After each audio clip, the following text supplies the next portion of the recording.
At first glance, these two cameras look pretty identical.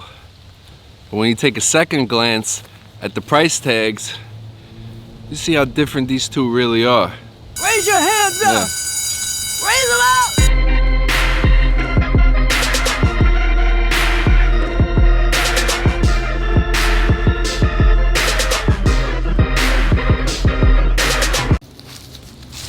This thing is leaning like a motherfucker. What's going on, everybody? Tem the Everything Man here, and today we're gonna be doing a little comparison between the Sony HX99 and the Sony RX100 Mark VI. Now the HX99 is Sony's newest point and shoot camera. It comes in at $450, while the RX100 Mark VI price tags at a hefty $1,200. So today we're gonna take a look and see if the difference in price matches the difference in value. Now I don't really want to go over specs too much in this video, so I'll just go over some of the important differences. The RX100 has a 1-inch sensor, while the HX99 has a smaller 0.3-inch sensor. They both have flip-up screens. They both have touch to focus. They both start out at 24mm at their widest. The RX100 Mark VI zooms out from 24 to 200mm, and the HX99 zooms out from 24 to 720mm. That's impressive. In settings, they both have the customizable My Menu. The RX100 has every picture profile that Sony has to offer, while the HX99 has none. They both have memory recall where you could set up your run and gun options however you want it.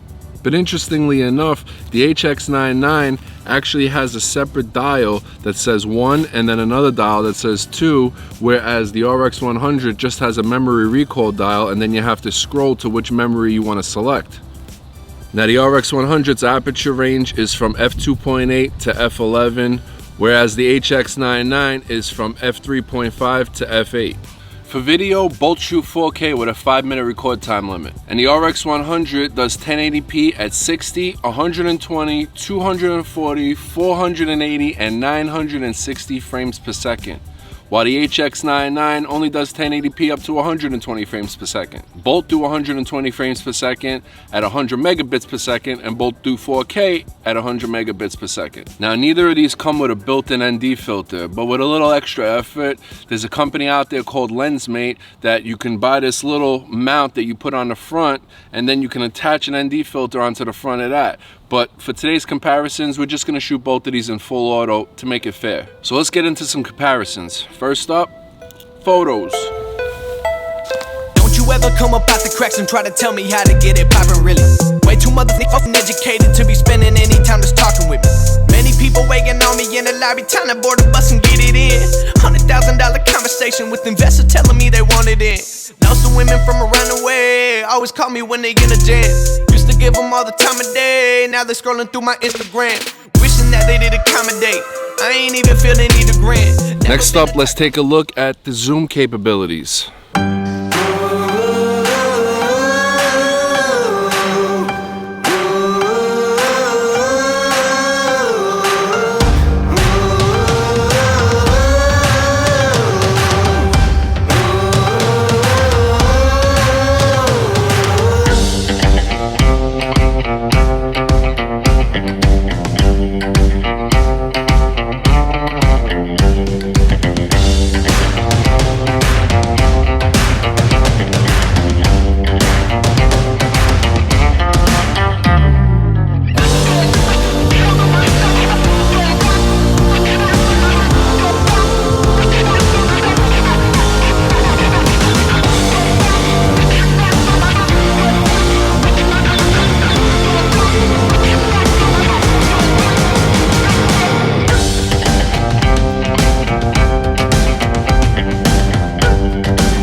Now, cameras this small with a flip-up screen, usually pretty ideal for vlogging. So let's get into a little vlogging test. We're gonna be testing 4K and 1080p. And pay attention to the stabilization and the microphones. I'll tell you right now, both microphones, not so great. But you can buy a little stick-on wind muff on Amazon or eBay or somewhere online that you just kind of plug over the microphone holes on top of these things, and it should cancel out most of the wind noise. But for right now, we ain't got them. So we're just gonna test out the full capabilities of the mics and video quality and stabilization. So here we go. All right, so here is your vlogging test. 4K, 24 frames per second. Pay attention to the stabilization. Both cameras have steady shot. You have 3 different modes of steady shot. You have steady shot standard, you have active steady shot, and then you have intelligent active steady shot. Standard is the only steady shot that you can use in 4K. Also, with this little vlogging test and with the whole test with both of these cameras, both cameras are able to shoot in manual. And if you're serious about your video, then you probably do want to learn how to shoot in manual. You don't want to just turn it on auto, because now you're messing with the shutter speeds. Your shutter speeds are supposed to be double your frame rate. But when you do that and you're vlogging outdoors, majority of the time you're going to be vlogging in the daylight, it's hard to keep your shutter speed so low at double your frame rate without having an ND filter on. And like I said before, neither one of these cameras come with an ND filter. And if you're going to buy either one of these cameras, I highly suggest that you do check out a company like LensMate that does make a adhesive, is it adhesive or adhesive? Whatever, a stick-on mount to the front of these lenses, and then you could add your own ND filter, which I recommend a variable ND filter, so you could adjust for different lightings, and you're gonna get more professional results. So let's just get a steady holding shot, not walking, and you could be the judge of the quality. I'm gonna try to look right in the center of both of these cameras. And by the way, what you're hearing right now is the microphone on the RX100, and what you're hearing right now is the microphone on the HX99.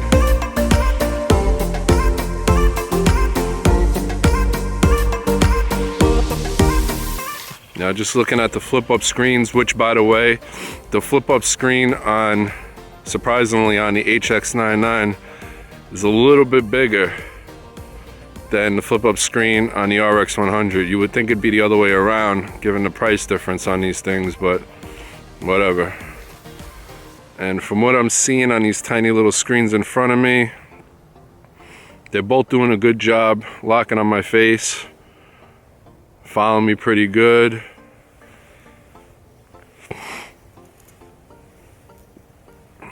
But the clarity does look a little bit better on the RX100, as it should, given the price tag, and pretty much double the sensor size.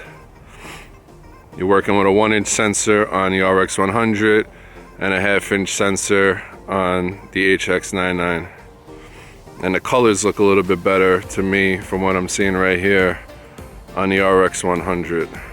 All right, so now we're gonna switch over to 1080p and try to pay attention to the stabilization difference. All right, so here's 1080p, intelligent active steady shot turned on. Again, we're upscaled to a 4K timeline, so don't mind the quality as much. It'll look a lot better on a 1080p timeline if you're a 1080p type of person. I love 4K, I'm into quality, but you do get a longer record time limit, I guess, just basically until the battery runs out on 1080p, as opposed to the 5-minute time limit you get when you're in 4K. So you be the judge. Does it look a little bit steadier than it did before, less shaky? Should.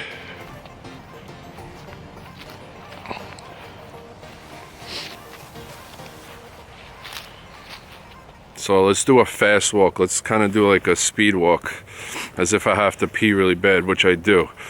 So let's race to the bathroom and see how steady it looks. And this is a speed walk. I don't know anybody that really vlogs like this, and if they do, the video is probably really shaky regardless of what camera they're using. I guess unless it's a GoPro.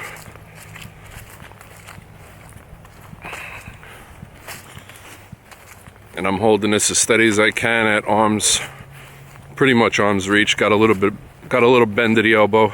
Alright, so one thing I can say for both of these cameras, and it's probably because the RX100 is more powerful and just takes a lot more battery, but both batteries in both cameras had a full charge before I came out here today, and I used them the exact same amount of time.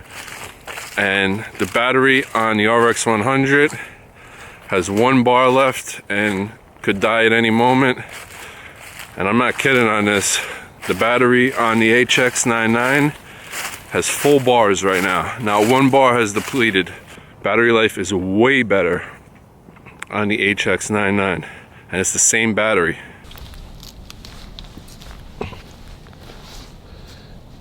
Did I step in shit? This is unbelievable that I stepped in crap. I've stepped in poop 6 times in the last 5 days. Walking Kobe, and now walking in this grassy field, I stepped in poop. What the I don't even have extra shoes on me. How am I gonna get in my car? Unbelievable. See if an egg cone does the trick.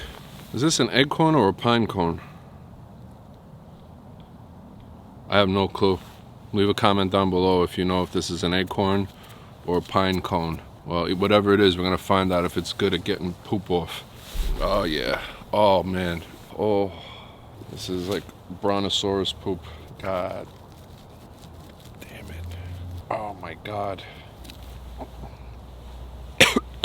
There was a carrot in it.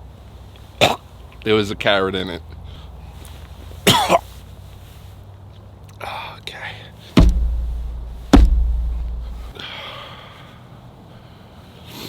This is some bullshit. This probably is some bullshit.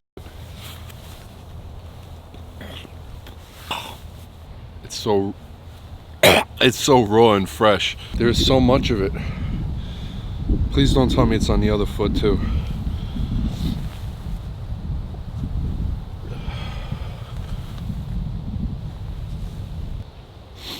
It's on the other shoe too.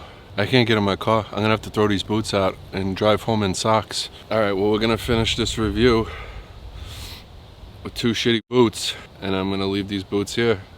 I'm gonna drive home in socks. I can't get in the car with both of these shoes. I hope I don't forget before I get in the car that There's the other one. I can't kick. I'm not athletic. Here's the other one. Maybe the moonwalk will help.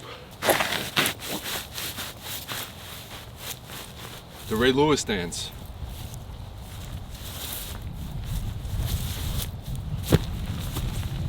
Final thoughts. You do get more for your money with the more expensive RX100. But the question really is how much more? What exactly are you going to be using these cameras for? How many of these extra features are you actually going to be using in your everyday workflow? At the end of the day, I think we could all pretty much agree that quality over quantity is most of the time the better way to go. So as per usual, I'm gonna let you guys decide by the test comparisons that we did here today. Was the difference in photo and video enough to justify to you to pay $1,200 as opposed to $450? Join the conversation below. Let me know your opinion on this. I'd love to hear it. If you're interested in more tech, camera, and vlog videos, make sure you subscribe because that's what this channel is all about, buddy. Follow me on Instagram at @the_everythingman. If you like this video, give it a thumbs up. Thank you for watching. Until next time, this is your boy. This is your man, Tem, the Everything Man, signing out. So Raise your hands up. Raise them out.